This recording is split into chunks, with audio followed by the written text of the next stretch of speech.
নমস্কার, চন্দ্রিমা কিচেনে সবাইকে স্বাগত। আজকে আমি তৈরি করে দেখাবো ছানা বড়া মিষ্টি রেসিপি। আর এই ভিডিওটা একটা রিকোয়েস্টেড ভিডিও। আমি বহরমপুরের ছানা বড়ার মিষ্টি রেসিপিটাই আপনাদের সাথে শেয়ার করছি। আশা করি আপনাদের ভালো লাগবে। মিষ্টিটা বানানোর জন্য প্রথমে আমি শিরা তৈরি করে নিচ্ছি। আমি এখানে 3 কাপ চিনি নিয়েছি, আর 3 কাপ চিনির জন্য এখানে 1.5 কাপ জল দিতে হবে। এটা কিন্তু মিষ্টির দোকানের মাপটাই আমি বলছি, আপনারা চাইলে এর থেকে একটু ঘন করতে পারেন। আমার মনে হয় এই মাপটা রাখাই ভালো। চিনি গলে ফুটে উঠলেই শিরাটা তৈরি হয়ে যাবে। এই শিরাটা জাল দিয়ে ঘন করার কোনো প্রয়োজন নেই।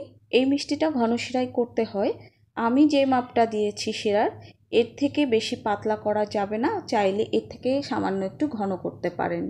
ধরুন আপনি 1 কাপ চিনি নিলে আপনাকে 1/2 কাপ জল দিতে হবে। এটাই হচ্ছে শিরার সঠিক মাপ।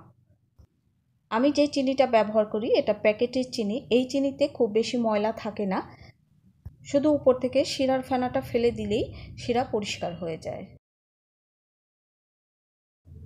আমি এখানে 1 কেজি দুধের ছানা নিয়েছি। ছানার পরিমাণ হয়েছে 1 কাপের একটু বেশি। আমি আমুল গোল্ড ফুল ক্রিম দুধ দিয়ে ছানাটা তৈরি করেছি। ছানাটা আমার নিজের তৈরি। ছানাটা আমি হাতের 5 আঙ্গুল দিয়ে ক্রিমের মতো এভাবে ডলে ডলে মেখে নেব। ছানাটা আমি কিন্তু খুব ভালোভাবে মেখে নিয়েছি। এবার ছানার মধ্যে আমি কিছু শুকনো উপকরণ মেশাবো। এই মিষ্টিটা বানানো কিন্তু খুব কঠিন নয়, খুব সহজভাবে আপনারা বানিয়ে নিতে পারবেন। এবার দিয়ে দিচ্ছি বড় এলাচের দানা। আমি একটু আধ ভাঙা করে দিয়েছি দানাটা। এবার দিয়ে দিচ্ছি 3 টেবিল চামচের একটু বেশি ময়দা। 1 কেজি ছানার জন্য 200 গ্রাম ময়দা দিতে হয়। আপনারা কতটুকু ছানা নেবেন সেই অনুযায়ী ময়দার মাপটা দিয়ে দেবেন। আর দিয়ে দিচ্ছি 1 টেবিল চামচ চিনি। এবার ছানার সাথে আমি শুকনো উপকরণগুলো খুব ভালোভাবে মিশিয়ে নেব। এই ছানা বড়া রেসিপিতে বেকিং পাউডার বা বেকিং সোডা কোনো কিছুই কিন্তু দেওয়া হয় না। যেহেতু আমি মিষ্টির দোকানের আসল রেসিপিটাই আপনাদের সাথে শেয়ার করছি, তাই আপনারা কখনোই এখানে বেকিং সোডা বা বেকিং পাউডার মেশাবেন না, তাহলে কিন্তু আসল ছানা বড়া মিষ্টি হবে না। আমি ছানাটা খুব ভালোভাবে মেখে নিয়েছি। এবার মিষ্টির বল বানানোর জন্য ছোট ছোট টুকরো করে নিচ্ছি। আমি রসগোল্লার মতো বল বানিয়ে নিচ্ছি। আর রসগোল্লার বল তো আপনারা সবাই বানাতে পারেন।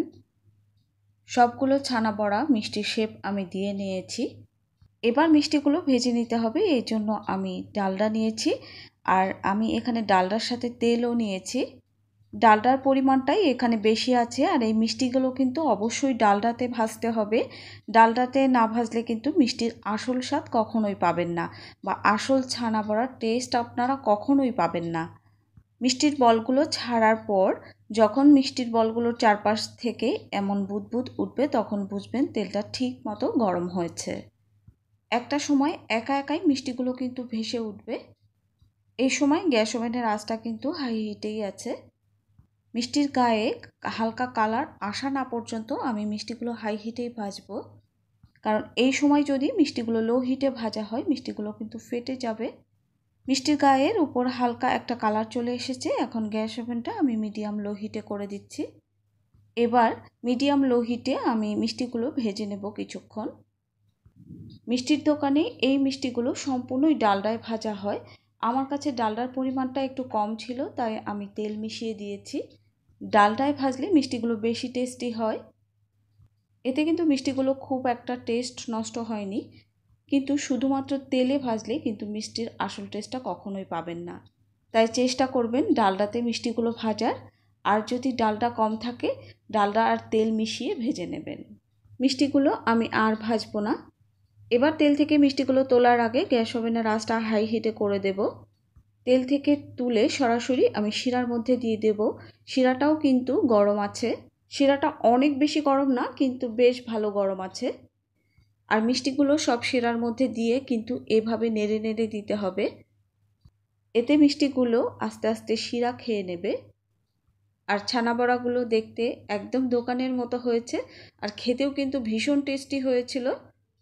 আর এই মিষ্টিটা বানানো খুব সহজ, তাই না? এবার এই মিষ্টিগুলো আমি 5 থেকে 6 মিনিট একটু জাল দিয়ে নেব।